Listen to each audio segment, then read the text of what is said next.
नमस्ते प्रणाम। और देखिए इनका यूट्यूब चैनल है आशा ब्लॉग 97। और देखिए एक भोले बाबा का भजन सुनाएंगी। आप लोग बताइएगा कमेंट में कि कैसा गाई हैं और आप लोग को कैसा लगा है, कमेंट में जरूर बताइएगा।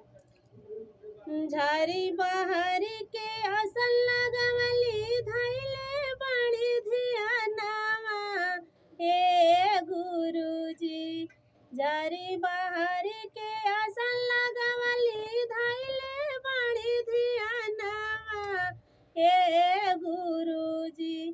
तनी सा दे दादा रसनवा ये गुरुजी।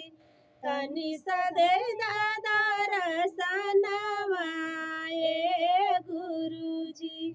नइखी मांगत सोना चानी, नइखी मांगत गहनावा हे गुरुजी।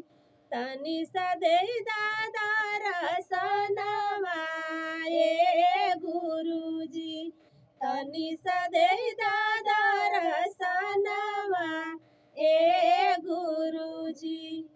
अरे राम ऐसन पाती दिहलाऊ है हम गहनावा हे गुरुजी। तनी सा दे दादा रसनवा। अरे सरवन ऐसन बेटा दिहलाऊ है हम गहनावा हे गुरुजी। तनी सा दे दादा रसनवा ये गुरुजी।